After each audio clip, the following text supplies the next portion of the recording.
નમસ્કાર મિત્રો, જો તમે ભાડાના મકાનમાં રહો છો અથવા તમારું મકાન સાવ કાચું છે તો આ વિડીયો તમારા માટે આશીર્વાદ સમાન છે।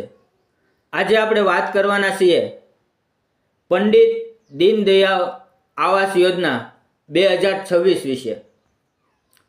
મિત્રો, આ યોજનામાં નવા ફોર્મ ભરવાના શરૂ થઈ ગયા છે। આ વર્ષે સૌથી મોટો ફાયદો એ છે કે સરકાર કુલ 1,70,000 સુધીની સહાય આપી રહી છે। પણ ઊભા રહો, ઘણા લોકો કહે છે કે અમને તો ખાલી 1,20,000 જ મળે છે, તો બાકીના 50,000 ક્યાં ગયા? એના ગણિત સાથેની સાચી માહિતી હું તમને આજના વિડીયોમાં આપીશ। વિડીયો સ્કીપ ન કરતા, કારણ કે એક નાની ભૂલ તમારું ફોર્મ રિજેક્ટ કરાવી શકે છે।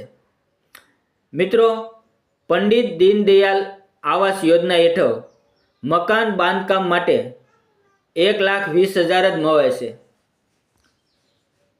પણ આ ઉપરાંત જો તમે મનરેગા યોજના સાથે જોડાઓ તો શૌચાલય અને મજૂરી પેટે બીજા આશરે 50,000 જેટલી સહાય મળે છે। એટલે તમને 1,70,000 સુધી તે સહાય પહોંચે છે અને આ પૈસા સીધા તમારા બેંક ખાતામાં હપ્તે હપ્તે જમા થાય છે। હવે વાત કરીએ કે કોણ ફોર્મ ભરી શકે। તમે સામાજિક અને શૈક્ષણિક રીતે પછાત વર્ગમાં હોવ, એટલે કે SCBC અથવા તો આર્થિક પછાત વર્ગમાં આવતા હોવા જોઈએ। તમારી વાર્ષિક આવક 6 લાખ રૂપિયાથી ઓછી હોવી જોઈએ। તમારી પાસે પોતાનો મકાન બાંધકામ લાયક ખાલી પ્લોટ હોવો જોઈએ। તો મિત્રો, તમે કયા જિલ્લામાંથી આ વિડીયો જોઈ રહ્યા છો એક કોમેન્ટમાં જરૂરથી જણાવજો, તો મને ખબર પડે કે આ માહિતી ક્યાં સુધી પહોંચે છે। તો હવે વાત કરી લઈએ કે કયા કયા ડોક્યુમેન્ટ જોઈશે।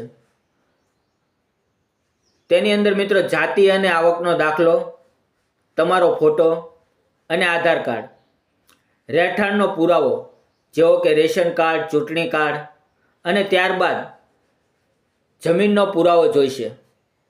અને સૌથી ખાસ વાત એ છે કે તલાટીનો સહી સિક્કાવાળો ચતુર્દિશાનો નકશો અને મકાન બાંધકામની રજા ચિઠ્ઠી। જો તમારી પાસે પ્લોટ છે પણ નકશો નથી તો પંચાયતમાં તલાટીનો સંપર્ક કરજો। અરજી કરવા માટે તમારે સમાજ કલ્યાણ government.in વેબસાઇટ પર જવાનું છે। તેની અંદર તમે જાતે અથવા તો નજીકના વીસી કે સાયબર કેફે પર જઈને ઓનલાઈન ફોર્મ ભરાવી શકો છો। ફોર્મ ભર્યા પછી એની પ્રિન્ટ આઉટ સાચવીને રાખજો અને 2 વર્ષમાં મકાન પૂરું કરવાની તૈયારી રાખજો, કારણ કે 2 વર્ષની મુદત આપવામાં આવે છે। તો મિત્રો, જેમને ખરેખર મકાનની જરૂર છે તેમના સુધી આ વિડીયો અત્યારે શેર કરજો। માહિતી સાચી અને સારી લાગી હોય તો વિડીયોને જરૂરથી લાઈક કરજો। મિત્રો, ફરી મળશું આવતીકાલે આવી નવી સરકારી યોજનામાં। ત્યાં સુધી આવજો અને આપણી ચેનલને સબસ્ક્રાઈબ કરી લેજો।